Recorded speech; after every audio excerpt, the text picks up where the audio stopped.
কেমন আছেন সবাই? আমি আজকে ক্যাশ ২৩ সাল বেজের যে রিটেন ম্যাথ, সেই ম্যাথগুলা একটু করে সলভ করব। যেহেতু ৫ টা ম্যাথ ছিল। তো ১ম ম্যাথটা ছিল একটি ট্রেনের ম্যাথ। ট্রেনটা ১ম এ ৩০ কিলোমিটার বেগে যাচ্ছিল, দিয়ে গন্তব্যে পৌঁছালো। পরে বলছে যদি ট্রেনটা ৩০ এর জায়গায় ২৭ কিলোমিটার বেগে যেত, যেহেতু ২৭ মানে কম বেগ, তাহলে সেই ক্ষেত্রে কি হচ্ছিল? অবশ্যই বেশি টাইম লাগবে। সেই বেশি টাইমটা বলে দিয়েছে যে ২০ মিনিট বেশি লাগবে। তার মানে এ এই দূরত্বের থেকে এই দূরত্বে এই বেগের থেকে এই বেগে গেলে কি লাগছিল? টাইম বেশি লাগছিল। তার মানে এর টাইম বেশি লাগছিল আর এর টাইম কম লাগতেছিল। তো গন্তব্যের ডিসট্যান্সটা কত? তাহলে এখান থেকে যদি আমি স্টার্ট করি আর এইখানে যদি আমার গন্তব্য হয়, তাহলে ১ম বার কি লাগছিল? এই ডিসট্যান্সটা আমি d ধরলাম। তাহলে আমরা জানি তো ফর্মুলা কি? S equal to V। Time যদি বের করি তাহলে টাইম সমান S/V বলতে পারি। এখানে একটু যদি খেয়াল করে দেখি গতিবেগ। এইখানে এই ১ম টার ক্ষেত্রে ফার্স্ট এ যেটা আসছিল সেটা এইটা বলতে পারি না যে t d/30 বলতে পারি। কারণ টাইম আর d আর এই 30। আর দ্বিতীয় সেকেন্ড বার কি বলতে পারি আমি?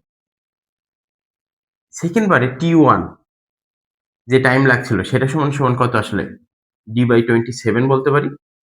এইটা এর টাইম, এই টাইম দেখেন এও টাইম, এও টাইম। এই ২ টাইমকে বিয়োগ করলে যেটা হয় সেটাই হলো ২০ মিনিট। তাহলে আমরা অ্যাকর্ডিং টু দ্য কোয়েশ্চেন এ কি লিখতে পারি? অ্যাকর্ডিং টু দ্য কোয়েশ্চেন এ এরকম লিখতে পারি না দেখেন, এটার টাইম বেশি লাগছে। মানে d/27 minus d/30 equal to, ভালো করে যদি খেয়াল করে দেখি কি লেখা যাবে? ইকুয়াল টু টাইম যে বেশি টাইম সেটা হলো ২০ মিনিট। ২০ মিনিট তো লিখতে পারবো না। ২০/৬০ হচ্ছে এটা কেটে যায়, এটা দিয়ে কাটলে 1, এটা কাটলে 3।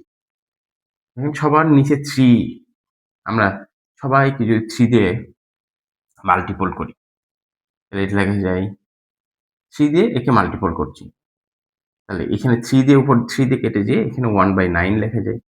1/10 দিয়ে লিখে দিলাম। আর এখানে শুধু 1 লেখা যায়। এখন আমার দরকার d এর ভ্যালু। তাহলে d টা যদি কমন নেই, তাহলে 1/9 মাইনাস 1/10 ইকুয়াল টু 1 লেখা যায়। d টা রাখলাম। এটার এলসিএম যদি করি 90 হয়।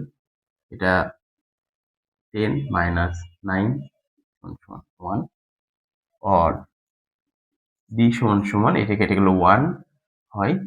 আচ্ছা আরেকটা লাইন করি। 1 ডিভাইড বাই 90 সমান 1 অর d ইকুয়াল টু 9। ওকে, দেখেন তো d ইকুয়াল টু 90 কিলোমিটার বলা যায় খুব ইজিলি আমরা এই ম্যাথটা সলভ করতে পারি।